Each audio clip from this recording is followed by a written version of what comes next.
Hi, thank you so much for joining today. My name is Gary Gutenberg, and I'm the founder of the Negotiation Curve. The Negotiation Curve is a company dedicated to helping other companies improve structure and thereby enhance results in business negotiations, whether they be international or domestic. So the idea is this: I authored this book, also called the Negotiation Curve, and the reason why I've been negotiating deals for years, for at least a decade, and I've been negotiating extensively throughout Asia, North America, and Europe. And I'm telling you this just so you understand that I have experience.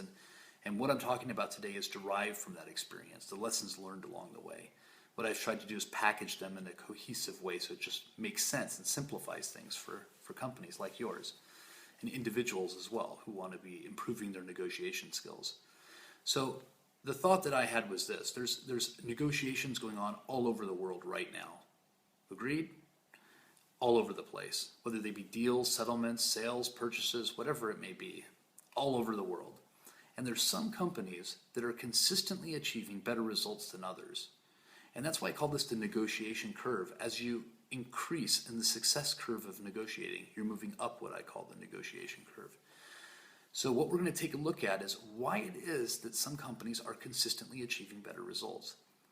What I've determined over my years of experience as a result of that experience is that there's 6 steps to success, these ingredients that have to be in place at a company in their negotiation process if they're going to be achieving such consistent results that are favorable over time. Here's the 6 steps. The first, qualification. The second, organization. The third, preparation. The fourth, execution. The fifth, evaluation. And finally, refinement. And so these are the 6 steps, and they're not revolutionary. So if we take a sports analogy, this can apply to almost anything. Let's take football for that matter. If you're playing football, qualification is going to be a step that's in place to determine whether or not you're qualified and the opposing team is qualified to be playing a match. Once you determine that qualification step is satisfied, you're going to move on to organization. You have to assemble your team. You have to assemble the team that's going to be participating. Next, preparation. You have to prepare yourself, your own team, for the match, but you also have to anticipate what the counterparty is going to be doing, what the opposing team is going to be doing at that match, and how you're going to not only defend against what they're going to do, but how you will end up victorious. Now we're talking about sports in that match. Next, execution. Now we're talking about how you're actually performing, the actual carrying out of your strategy at the match. Next, evaluation. Did you win or lose? Taking a look at that. Did you stick to the game plan or not? Then finally, refinement. What can you learn from the experience? And how can you play much better at the next match and hopefully improve over time in subsequent matches? So that's the essential 6 ingredients. And I want to break it down just a little bit further for you. And please understand, this is typically talked about in a one-day seminar, and the book that I've authored is 160 pages on this subject. So in the book and the seminar, you get templates carrying you through each of these particular steps to make it a lot easier. But here I'm going to give a brief breakdown of some of the issues that pop up within each of these critical 6 steps. Qualification. What you're going to want to determine here, and the reason why this is so important is many of my clients have gotten involved in negotiations only to realize later they should have never been involved, or they should have walked away earlier. So the essence is that there's going to be a lot more opportunities to negotiate than there are worthy counterparties. So what you have to do is be able to differentiate between the counterparties that are worth your time and are not, that are worth your resources and are not. For instance, if you're selling something, there's going to be buyers whose financial condition just doesn't warrant you spending the time on the deal. Or maybe you'd be grooming a potential competitor. You have to be able to identify these risks early on and walk away when necessary. That's qualification. Next is organization. The team that you put together, you want to ensure that it's a team that's going to function together. It's going to be cohesive. Also, what are the safeguards in place for controlling information? The outgoing information. How are you ensuring that inconsistent messages are not going to the counterparty so the counterparty can just cherry pick what it wants and get the best of you at the negotiation? Also, what controls are in place for collecting and logging information to use at a later time from the counterparty? That's essential to negotiating. Next is going to be preparation.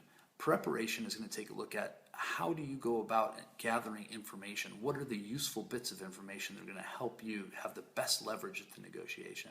And then also pre-negotiation tactics. What tactics should you be using, and what tactics should you anticipate the counterparty using before the negotiation even starts? How do you neutralize the counterparty's tactics? There's a lot of positioning even before you hit that negotiation table.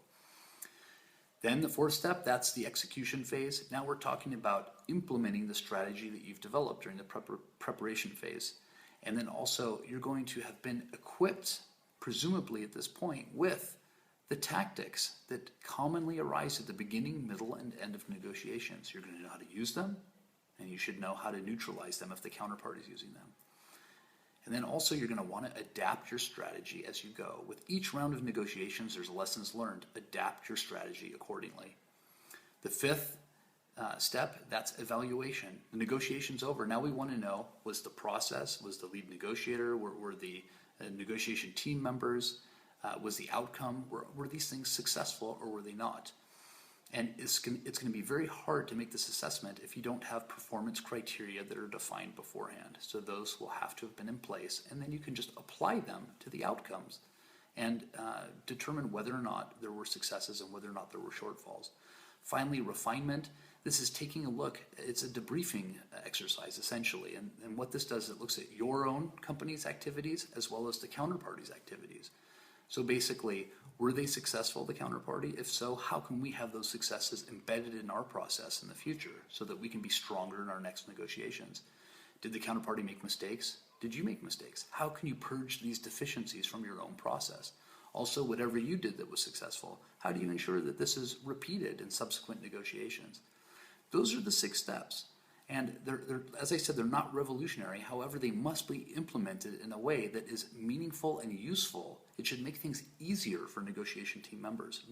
It shouldn't become theoretical and cumbersome. Once again, I'm Gary Gutenberg. Thank you so much for listening to me today. Those are the 6 steps to success in business negotiations. And this is about process orientation, no shortcuts, doing the right thing so you can consistently achieve better results when you're negotiating. Please feel free to visit me at www.thenegotiationcurve.com, and there you can take even the free quiz. You can evaluate your own skills as an individual, but also your company's skills. You don't have to give an email address or anything. You just take the test, and then you'll get the assessment right afterwards, which will isolate the areas that you can improve upon. And as I mentioned previously, I run one-day seminars. I have this book here as well that's included in the seminar, as well as a binder of materials, and I would be happy to come out and visit you wherever you are in the world. I'm traveling around and enjoy that very much. And I hope this has been useful, and best of luck negotiating. Take care.